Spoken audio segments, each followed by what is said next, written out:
Thompson, he's got some sort of an issue there. Looks like that's been... Okay. Right, here we go then. Red flag gets put away. Lottie clears the grid, the lights go red, then they go out, and oh, that's a very good start indeed from the second row there by the 1-2-5 of Scott Stone. He's threaded the needle. Is he going to lead? No, he's not going to quite lead, but I think he's up to second.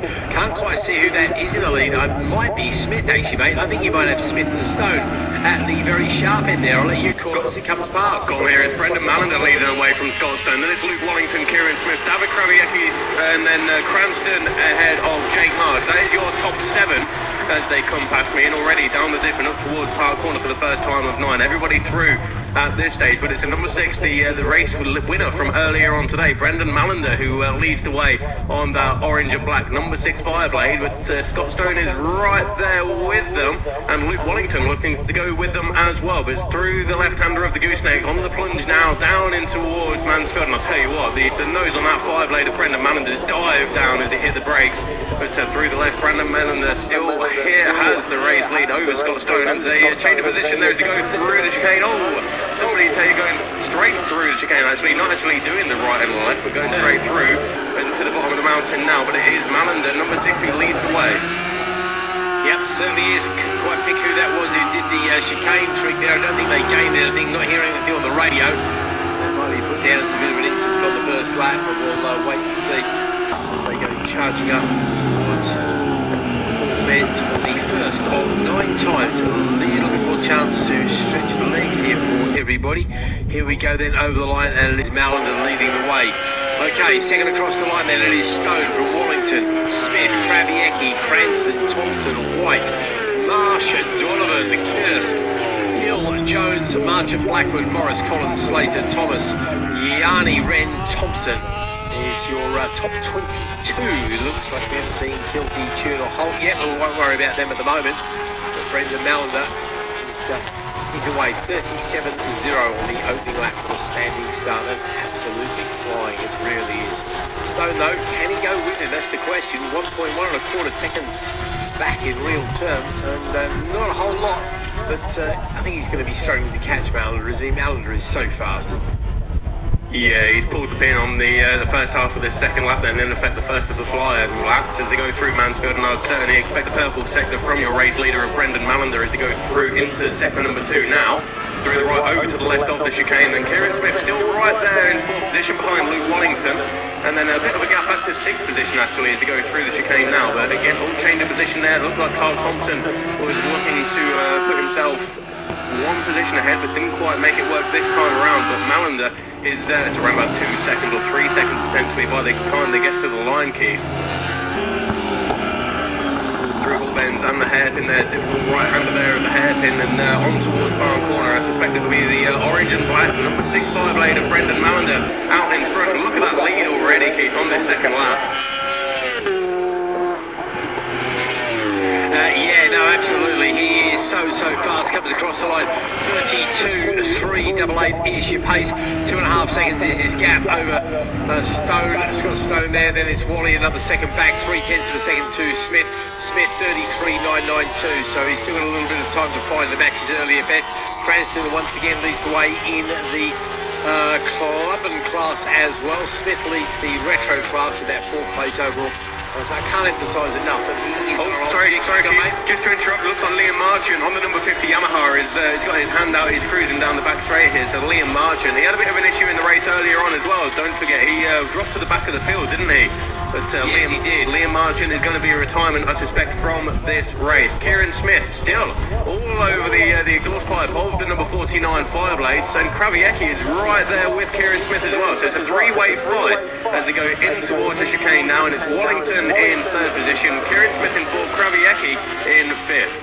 Yeah, 1st and 2nd, as you say, is all but done and dusted in real terms. So that battle for 3rd is definitely going to go on towards the end there. I think the battle for 4th is very close as well. In fact, while the battle won't be out 4th, of course, it will be the battle for 6th against Cranston and Thompson. Swapping a bit of paint down there at the bottom as well. Donovan didn't have a good lap last time round. He dropped 2 places as Kursk and Hill both went past him.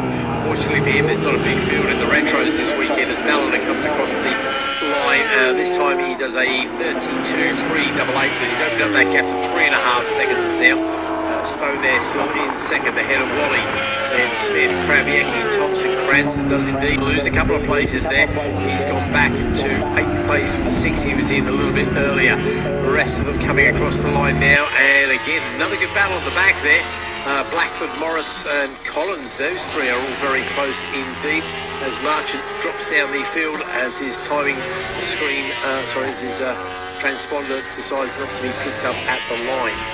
But Malander, this is a dominant class in how to ride a five-blade rapidly around Cadwell Park, isn't it, Bradley? He's doing a good job of it so far, isn't he? As he comes down in towards Mansfield once again. Scott Stone still there in now a relatively lonely second position, but Kieran Smith, he's decided now is his chance, and he's moved up to third place now, up the inside of Luke Wallington into Mansfield.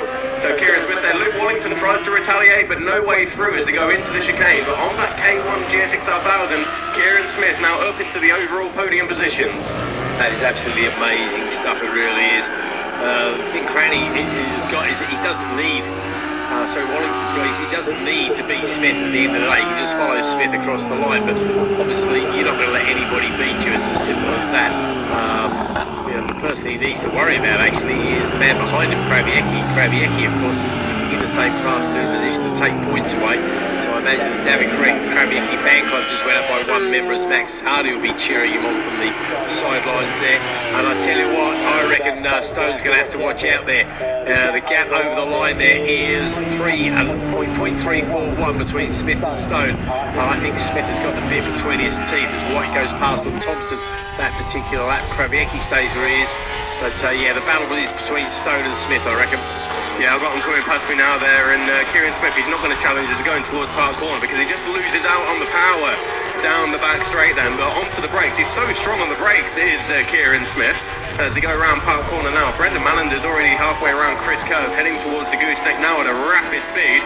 But there is that battle for second place, and it is still 1-2-5 on the Yamaha. Scott Stone and the 5 of Kieran Smith, who's really put some distance between him and Luke Wallington now. Kraviecki on the inside line, but not close enough to challenge Luke Wallington at this stage. But Kieran Smith, he can't get much closer to the back end of the number 125 of Scott Stone as they go underneath the bridge now, heading towards the bottom of the mountain.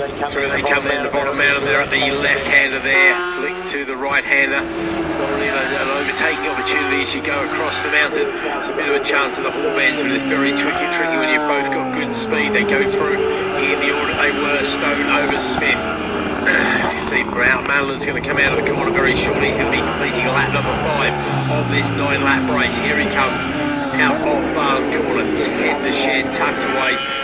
And no problems at all for our race leader now, second place. This is where the battle is. Not sure who's getting aboard there. Gap is still 0.3 of a second. 33.3 is still the best lap for Smith there. We know he's capable of going at least half a second quicker there.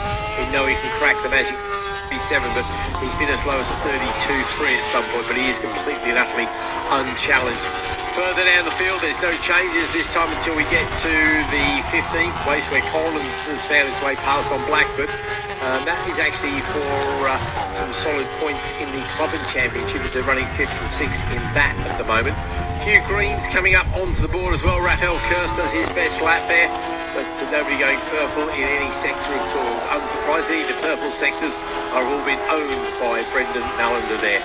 Meantime, I can see Smith just making his way down Mansfield there, and over the beam out the back, he's going to be coming out of chicane, chasing after Malander, and he's trying to find that way past Stone there. Again, as it was, through the bottom of the mountain here, left, right, across the top they go. It's going to take a little bit of a mistake, I think, from Stone, because they are so close in lap times. If I have a look at the race a little bit earlier, Stone's best lap time was a 33.7. Smith's was a 33.0, so I know Smith can go quicker, but you've got to find you a little bit of a gap there somewhere.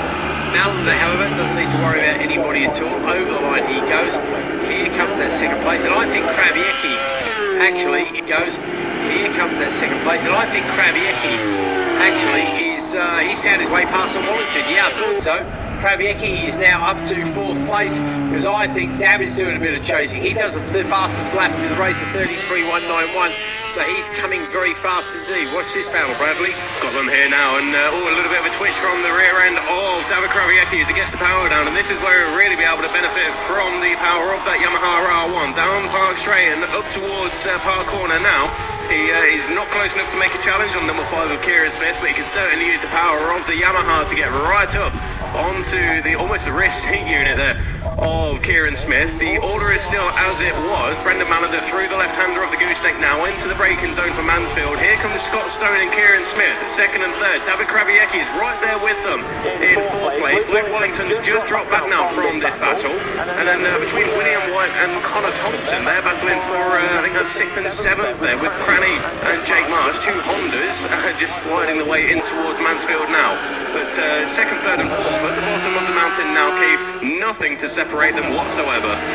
No, there most certainly isn't. They're going to be powering their way over the top there, and you're right, Krawiecki's definitely got the bit between his teeth. We go back to that, you just want to beat anybody who's around you. They've got to be on something pretty similar. Mallender is going to be unchallenged across the line to complete lap 7, so just one more to go before the hurry-up flag comes their way. He's exactly 4.00 seconds ahead over the line last time. Here we go then. Let's have a look. Is there any difference here? I think Krawiecki's got a little bit more of a straight line than Smith. Smith is working the slipstream from Stone there. They're all into the 33s, high 33 now, 980, 910 and 567. So Krawiecki that a little bit quicker. He goes green in sector 1 but not quite making it in sector 2. Leader Mallender 34.1. So actually he's pretty much hit the cruise control because all of a sudden that gap is down to 3.8 seconds. So he's rolled out of it just a little bit, but when you've got a gap like that with 2 laps to go, I don't think we need to worry too much about him. Collins and Donovan continue their good little battle, and Tyler Donovan seems to be struggling a bit there, mate. He's lost another 2 places. He's down to 15th, and I'll tell you what, he's got about 3 seconds between himself and Jamie Thomas, who is the other man to beat in the retro class there, so he can ill afford to give away points. He's got a handy lead in the championship, but you don't want to start giving things away as the leaders make their way towards me once again. Mallender untroubled. I wonder if he's just on an old tyre, not pushing so hard.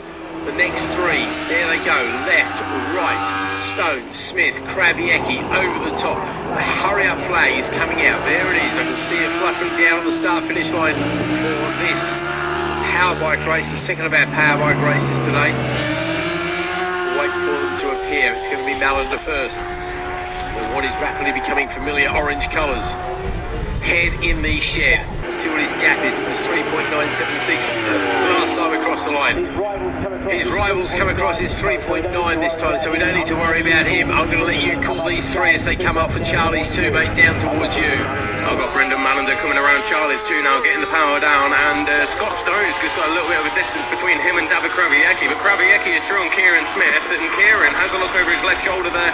Nothing but clear track, plenty of space between himself and Luke Wellington, who likewise has a look over his shoulder, and Connor Thompson is not too far away, but I suspect it's a little bit too much of a bridge to gap for Connor on this final lap.